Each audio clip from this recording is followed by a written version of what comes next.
When you're renting, you may feel like you're throwing your money away.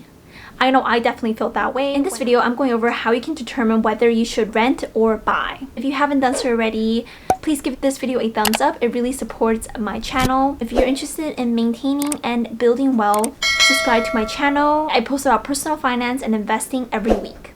Because it seems like when you buy a home, you're making monthly payments towards something you're eventually going to own. Your house. Owning a house can be beneficial for some people, but it can also be a burden for others. In this article, 63% of millennials said that they regretted buying their first home.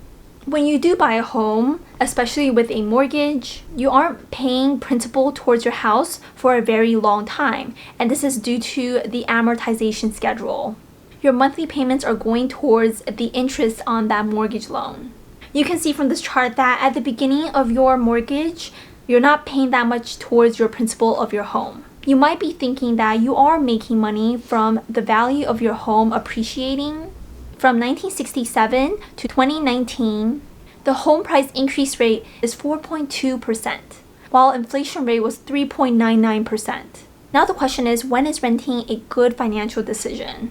Because the opportunity cost of putting your money as a down payment on a home could be otherwise used towards investing in the stock market through an index fund or individual stocks. Now I will be sharing with you 2 ways to figure out if renting or buying a house is a better financial decision for you. There's a formula called price to rent ratio. Now, the price to rent ratio is used to indicate whether the housing markets are fairly valued or overvalued. During the 2008 and 2009 market crash, there was a dramatic increase in this ratio, which is a pretty good red flag for the housing bubble. Now, how can you calculate the price to rent ratio? This price to rent ratio takes the median home price in your area divided by the median annual rent. Let's look at an example. If the median home price is $300,000 in your area, the monthly median rent is $1,500, and you multiply that by 12, and you divide these two numbers, you'll get 13.4. How do we read this number? A low price to rent ratio is below 15. This suggests that it is better to buy a home than it is to rent. If the price to rent ratio is between 16 to 20, it's considered moderate, and it suggests that it's usually better to rent than to buy a home. If it's 21 and above, it has a high price to rent ratio, and in this case, it suggests that you definitely rent than buy a house. Now let's take a look at some of the price to rent ratios in US major cities. As we can see, San Francisco has the highest price to rent ratio at 50.11. Oakland, California is next at 41.05 price to rent ratio. And Honolulu, Hawaii, which is where I'm from, has a price to rent ratio of 39.50. Yeah, it must be very expensive to live in paradise. And the next one is Los Angeles, California, and New York City. I'm surprised that Hawaii has a higher price to rent ratio than New York and LA. And as you can see, these are the highest price to rent ratios. And if you start from the bottom, we see that the lowest ones are Detroit, Michigan at 5.35 and Cleveland, Ohio. Now let's take a look at historical price to rent ratio. This price to rent ratio really depends on the state of the housing market. In the years prior to the housing crash, the price to rent ratio rose from 22.73 to 24.5, and after the real estate market turned, housing prices fell and rent grew more expensive. And now it's at an average of 17.91. The current price to rent ratio, it shows that the market is more favorable for renters. What can you do with the price to rent ratio? This ratio can show you the demand for rental properties, the demand for people renting in a city. And generally speaking, the higher the price to rent ratio, the more demand there will be for rental property. Now, there are a few things to keep in mind about this price to rent ratio. It compares the difference between buying and renting, but it does not tell you how affordable a place is. Now, there are also a bunch of online calculators that you can use. This one is the rent versus buy index. It compares the total cost of home ownership with the total cost of renting a similar property. Now, total home ownership for this calculator factors in mortgage, principal, interest, property tax, insurance, closing costs, HOA, and tax advantages such as mortgage interest deduction. So let's go through an example. Flatbush, which is a place in New York. The zip code is 11203. Let's estimate the target rent, which is about $2,500 for a studio. And let's say that the target home prices there are $1 million. Now, these are just hypothetical numbers. And you put a down payment of $100,000. Now, as you can see, renting is always cheaper in this neighborhood. Before we continue, drop the price to rent ratio of your neighborhood. Now, the second way to determine whether it is better to buy or rent is using a formula called the 5% rule that was created by Ben Felix, who is a Canadian portfolio manager. I'll link the video where he talks about the 5% rule in the description below.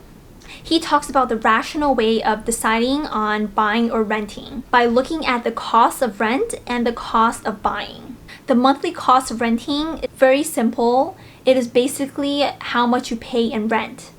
So if you pay $2,000 in rent, $2,000 is your monthly cost of renting. Now, the monthly cost of owning a home is slightly more difficult to determine. With home ownership, you'll have costs that are not working towards building residual income.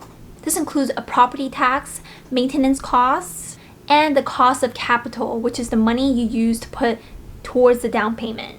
He came up with a simple calculation, which he calls the 5% rule. The 5% is an estimation of those three costs, and that renters don't have. He suggests that property tax is usually 1% of the value of the home. Maintenance cost is also 1% of the value of your home, and the cost of capital is 3% of the value of your home. This is because you could be putting that down payment towards investing in the stock market and getting a return there instead of putting it towards the house. Now, how he came up with this 3% was by finding the annual return of real estate, which is at 3% in Canada, more or less in the US, getting the annual return from the stock market, which is about 7%, and finding that difference, which is then approximately 3%. This is kind of like your opportunity cost. How much are you losing by putting your money in towards the down payment versus putting it into the stock market? So now that you have that 5%, this is what you'll use it for. You want to multiply the value of a home by 5%. Then you want to divide that number by 12.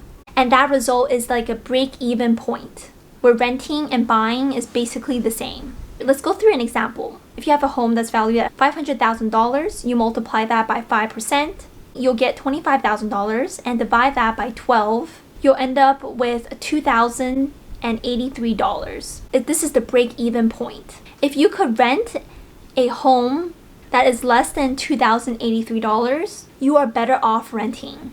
But if renting costs more than $2,083, you are better off buying that home. This is a very simplified formula, and it doesn't account for costs. But by using this formula, you can figure out your opportunity cost of buying a home, and it gives you a general idea about whether or not real estate is overpriced in the location. With this formula, you can also figure out if it makes sense for you to buy a home and house hack.